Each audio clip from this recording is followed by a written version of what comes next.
തുലാവർഷക്കെടുതിയിൽ വലഞ്ഞ സംസ്ഥാനത്തെ മലയോര മേഖലകൾ. വടക്കൻ കേരളത്തിൽ പരക്കെ മഴ തുടരുകയാണ്. കോഴിക്കോട് നരിക്കുനിയിൽ ഇടിമിന്നലേറ്റ് യുവതി മരിച്ചു. പരപ്പാറ് സ്വദേശി സുനീറയാണ് മരിച്ചത്. പാലക്കാട് കുട്ടനാട് ഇടിമിന്നലേറ്റ് യുവതിക്ക് പരിക്കേറ്റു. മലപ്പുറം വഴിക്കടവിൽ കലക്കൻപുഴ നിറഞ്ഞൊഴുകി കൃഷിയിടങ്ങളിൽ വെള്ളം കയറി. പൂവത്തിപ്പൊയിൽ കോഴിഫാമിൽ വെള്ളം കയറി കോഴികൾ ചത്തു. താമരശ്ശേരിയിൽ ഇടിമിന്നലേറ്റ് വീട്ടുപകരണങ്ങളും കത്തി നശിച്ചു. ദൃശ്യങ്ങളിലേക്ക് ആദ്യം.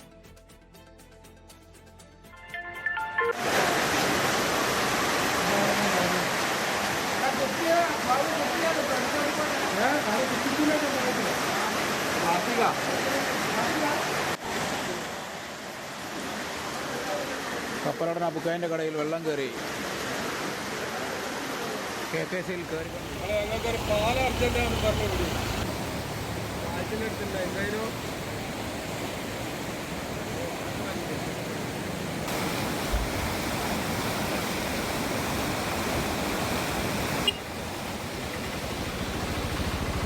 സംസ്ഥാനത്ത് 12 ജില്ലകളിൽ മഴ മുന്നറിയിപ്പ് നൽകിയിട്ടുണ്ട്. YS അഭിനന്ദ് കോഴിക്കോട്ട് നിന്നും സമീർ ബിൻ കരീം മലപ്പുറത്തു നിന്നും വിവരങ്ങൾ നൽകും. അഭിനന്ദ്, കോഴിക്കോട് ജില്ലയുടെ കിഴക്കൻ മേഖലകളിൽ, മലയോര മേഖലകളിൽ ഇന്ന് ഉച്ചയ്ക്ക് ശേഷം കനത്ത മഴ തുടരുകയാണ്. എന്താണ് ഇപ്പോഴത്തെ അവസ്ഥ?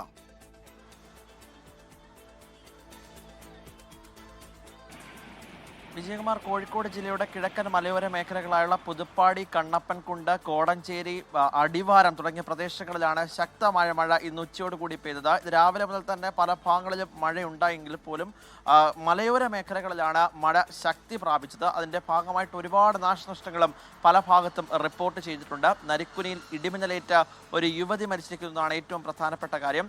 ഇന്ന് ഏതാണ്ട് 7 മണിയോടുകൂടിയാണ് ആ ഭാഗത്ത് ഇടിമിന്നലേൽക്കുന്നത്. ഉടൻ തന്നെ യുവതി ബോധരഹിതയായി താഴേക്ക് വീഴുന്നു. പിന്നീട് ആശുപത്രിയിൽ എത്തിച്ചെങ്കിലും ജീവൻ രക്ഷിക്കാനായില്ല.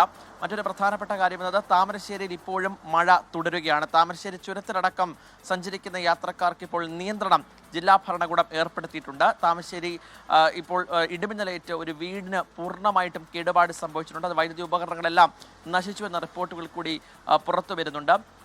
കിഴക്കൻ മലയോര മേഖലകളായിട്ടുള്ള ഈ സ്ഥലങ്ങളിലാണ് ഇപ്പോഴും മഴ തുടരുന്നത്. അവിടെയുള്ള പ്രദേശവാസികൾ ജാഗ്രത പാലിക്കണമെന്ന നിർദ്ദേശമാണ് ഇപ്പോൾ ജില്ലാ ഭരണകൂടം നൽകിയിരിക്കുന്നത്.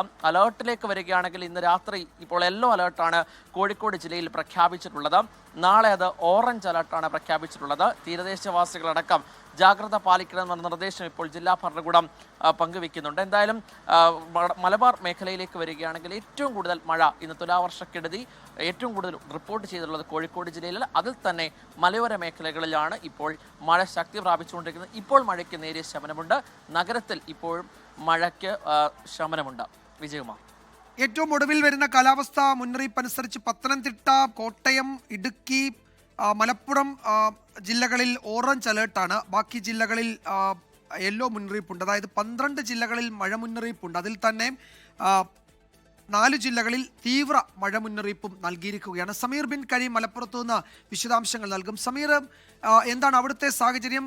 ഈ ചെറുതോടുകളും പുഴകളുമൊക്കെ വലിയ മഴയിൽ കരകവിഞ്ഞൊഴുകി കൃഷിയിടങ്ങളിലൊക്കെ വെള്ളം കയറുകയും ഒക്കെ ചെയ്തിട്ടുണ്ട്. എന്താണ് മലപ്പുറത്തെ ഈ കിഴക്കൻ മേഖലകളിലെ സാഹചര്യം? വിജയകുമാർ, മലപ്പുറത്തിന്റെ മലയോര മേഖലയിലാണ് നാശനഷ്ടങ്ങൾ ഉണ്ടായിരിക്കുന്നത്. കാരക്കോടൻ പുഴയും കലക്കൻ പുഴയും ഒപ്പം തന്നെ അത്തിത്തോടും കരകവിഞ്ഞ് ഒഴുകിയിരിക്കുകയാണ്. താഴ്ന്ന പ്രദേശത്തേക്ക് വെള്ളം കയറിയിട്ടുണ്ട്. ഒപ്പം തന്നെ ഈ കൃഷിയിടത്തിലേക്കും വെള്ളം കയറിയ ഒരു സ്ഥിതിയാണ് ഉള്ളത് എന്നുള്ളതാണ് ഏറ്റവും പ്രധാനപ്പെട്ടതായിട്ടുള്ള ഒരു കാര്യം. പൂവത്തിപ്പോയിൽ കരീം എന്ന് പറയുന്നയാളുടെ കോഴി ഫാമിലേക്ക് വെള്ളം കയറി 2000-ഓളം കോഴികൾ ചാവുന്ന ഒരു സംഭവം ഉണ്ടായിട്ടുണ്ട്. ഒപ്പം തന്നെ അബ്ദുൽ ലത്തീഫിന്റെ ചിപ്സി യൂണിറ്റിലേക്കും വെള്ളം കയറി വലിയ സാമ്പത്തികമായ നഷ്ടവും ഇവിടെ സംഭവിച്ചിട്ടുണ്ട് എന്നുള്ളതാണ്.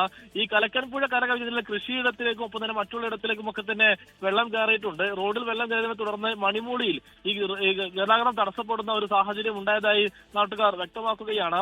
ഈ വഴിക്കടവിന് പുറമെ ഈ തമിഴ്നാട് മേഖലയിലും ശക്തമായ മഴ പെയ്തത് മൂലമാണ് ഈ മലയുടെ ഇപ്പുറം ഭാഗത്തുള്ള വഴിക്കടവ് ഉൾപ്പെടെയുള്ള ഇടങ്ങളിൽ ഈ പുഴയിൽ ജലനിരപ്പ് ഉയരാൻ കാരണമെന്നുള്ളതാണ് ഇതുമായി ബന്ധപ്പെട്ട് എടുത്തു പറയേണ്ടിയിരിക്കുന്ന ഒരു കാര്യം.